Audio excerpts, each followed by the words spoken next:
Hello, dear students. Today you are going to study about methods of measuring price elasticity of demand. प्यारे बच्चों, आज आप जो topic पढ़ने जा रहे हैं उसका नाम है मांग की कीमत में कीमत लोच मापने की विधियां। मांग की कीमत लोच मापने की विधियां, methods of measuring price elasticity of demand. तो यहाँ पर आपके वहाँ जो विधि जो पढ़ाई जाएगी वो पाठ्यक्रम में जो है वो विधि अनुपातिक विधि या फ्लक्स की प्रतिशत विधि जो है वो आपके सिलेबस में है। इसको आपको डिटेल में पढ़ना है, मगर विधियां उनके नाम आप जान लीजिए। कौन कौन सी विधियां हैं?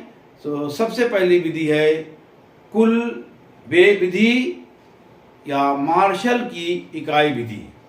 ये कहलाती है मार्शल की इकाई विधि, इसका दूसरा नाम है। और कुल व्यय विधि दूसरी विधि है अनुपातिक विधि या फ्लक्स की प्रतिशत विधि। तीसरी है बिंदु विधि या रेखा गणितीय विधि। तो ये तीन विधियां जो हैं मुख्य रूप से जो कीमत लोच मापने की विधियां हैं, मगर आप इन दो विधियों की स्टडी डिटेल में नहीं करेंगे। जो दूसरी विधि आपकी है अनुपातिक विधि या फ्लक्स की प्रतिशत विधि, इसको आप डिटेल में स्टडी करेंगे। ये आपके पाठ्यक्रम में है, आपके सिलेबस में है, यही आपको पढ़ना है। पाठ्यक्रम के अनुसार केवल अनुपातिक विधि का अध्ययन किया जाएगा। तो अनुपातिक विधि या प्लस की प्रतिशत विधि, पहला यही आप स्टडी करेंगे। अनुपातिक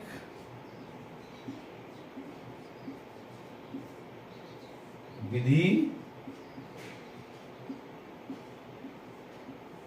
या इसका दूसरा नाम है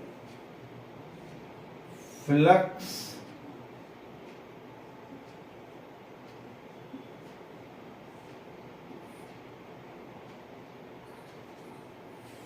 की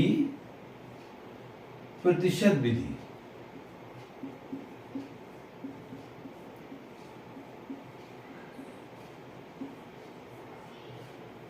इसकी आप स्टडी करेंगे फ्लक्स की प्रतिशत विधि।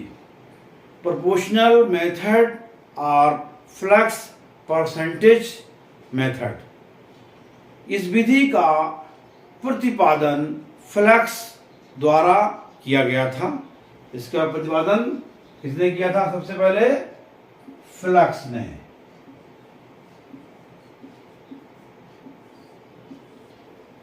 फ्लक्स को द्वारा इस विधि का प्रतिपादन किया गया था, इसीलिए इस विधि का नाम फ्लक्स विधि भी है। अनुपातिक विधि जो है वो फ्लक्स की प्रतिशत विधि भी इसका नाम है, क्योंकि फ्लक्स ने सबसे पहले इस विधि का प्रतिपादन किया था। इस विधि के अनुसार ये विधि क्या बताती है?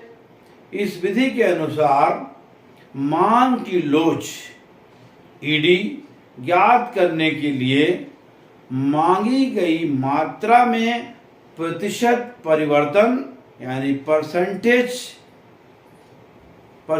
चेंज इन क्वांटिटी डिमांडेड को कीमत में प्रतिशत परिवर्तन परसेंटेज चेंज इन प्राइस से विभाजित किया जाता है। अगर हम इसको डिवाइड कर देंगे तो ये ईडी जो है मांग की लोच निकल कर आ जाएगी। इसमें जो मांगी गई मात्रा तक कीमत में ऋणात्मक संबंध पाया जाता है, उसको दर्शाने के लिए हम माइनस का जो है वो माइनस का यूज करते हैं, उसका चिन्ह का प्रयोग करते हैं, माइनस के ऋणात्मक चिन्ह का प्रयोग करते हैं। तो हम कैसे निकालेंगे? ईडी बराबर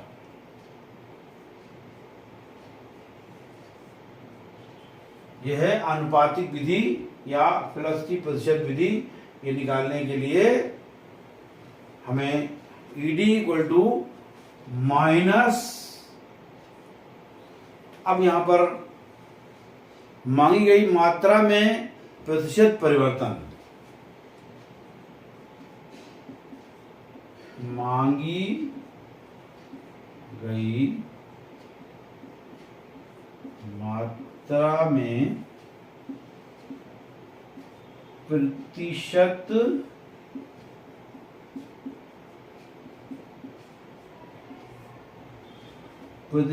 परिवर्तन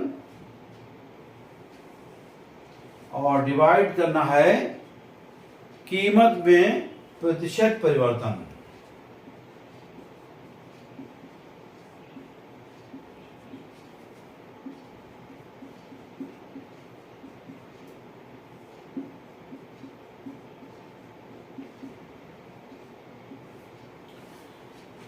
कीमत में प्रतिशत परिवर्तन।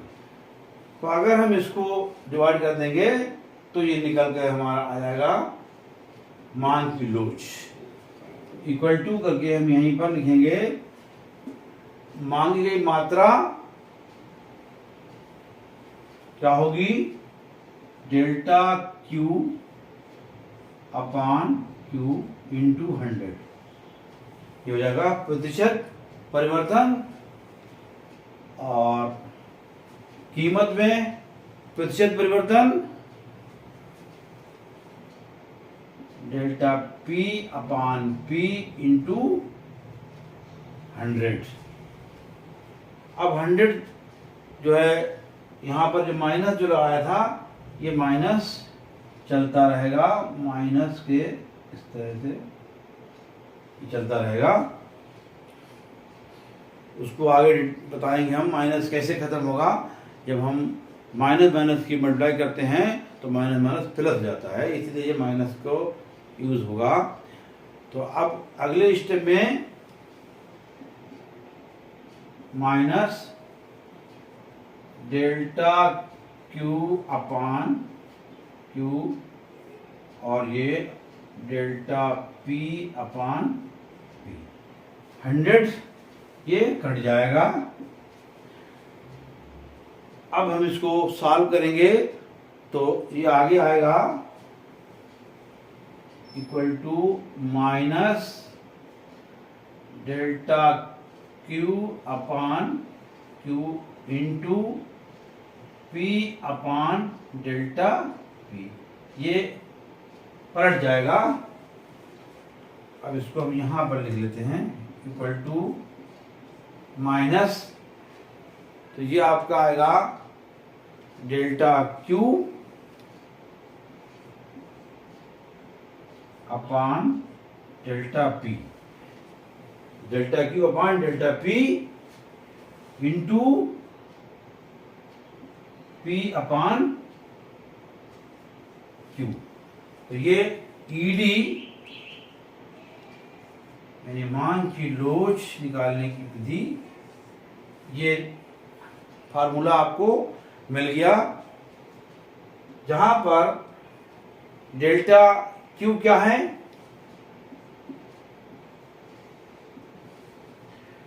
डेल्टा क्यू मांग में परिवर्तन,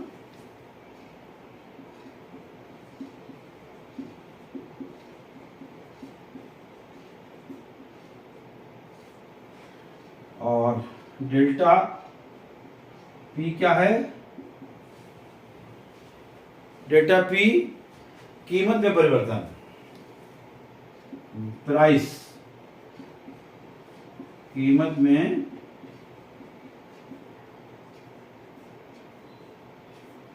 परिवर्तन। और उसके बाद क्यू क्या है,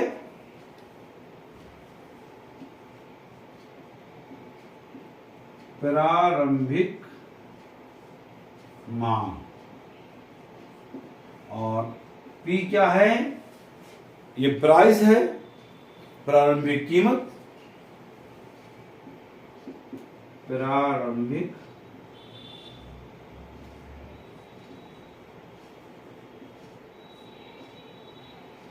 कीमत है।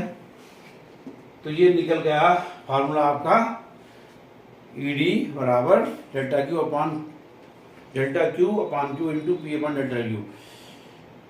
यह जो चिन्ह है स्वयं निष्क्रिय हो जाता है। ये चिन्ह जो लगा हुआ है ये ऑटोमेटिक नॉन फंक्शनल हो जाएगा। क्यों हो जाएगा कि इन दो में से कोई एक चीज माइनस की होगी तो इस माइनस माइनस का गुणा हो जाएगा और वो माइनस माइनस प्लस हो जाएगी। इसलिए क्योंकि Q और P में कोई सदैव माइनस के रूप में आता है। गणित शास्त्र के अनुसार माइनस इंटू माइनस यहाँ पर हम सॉल्व करते हैं तो माइनस इंटू माइनस जब करते हैं तो इक्वल टू प्लस हो जाता है। तो इस तरह से ये प्लस हो जाएगा। प्रतिशत विधि का उपयोग उस स्थिति में उपयुक्त होता है जब मान तथा कीमत में बहुत सूक्ष्म परिवर्तन होते हैं। ये तब इसका यूज होगा। तो उसके इस पे हम एक आपको एग्जाम्पल दे रहे हैं कि जब एक वस्तु की कीमत 12 प्रति इकाई थी, यानी भी यहाँ पर एक क्वेश्चन इसी फार्मूले का यूज करने के लिए हम यहाँ पर एक आपको न्यूमेरिकल दे रहे हैं। जब एक वस्तु की कीमत 12 रुपए प्रति इकाई थी तब एक उपभोक्ता 24 इकाई उपभोग करता था। कीमत बढ़कर 14 इकाई हो गई तो उपभोग जो है 20 इकाई हो गया। तो मांग की कीमत लोच क्या होगी? तो मांग की कीमत लोच इसी फार्मूले के आधार पर इसको हम सॉल्व कर लेंगे। तो फार्मूला यही रहेगा और इसका ED हम निकाल लेंगे। ED इक्वल टू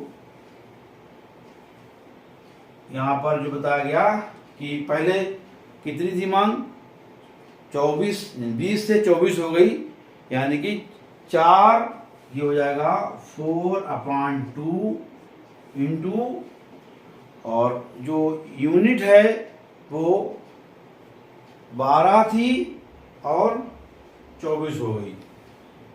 12 और 24 इसको काट लीजिए और 4 6 जा 6 बन जा 6 2 जा 12 2 बन जा इक्वल टू 1, यानी कि जो हमारा ED जो आया वो इक्वल टू 1, यानी मांग की कीमत लोच जो है वो 1 है। तो इससे जो है ये बराबर 1 के आएगा। तो ये आज की इस वीडियो में इतना ही। आज आपका टॉपिक आपने सीखा कि मांग की कीमत लोच मापने की विधियां कौन कौन सी हैं और उसमें आपके पाठ्यक्रम में कौन सी विधि है जो आपको डिटेल में पढ़नी है, वो मैंने आपको यहाँ पर इसके बारे में बताया। आनुपातिक विधि या फ्लक्स की प्रतिशत विधि। प्यारे बच्चों, आज की इस वीडियो में इतना ही। Thank you, take care.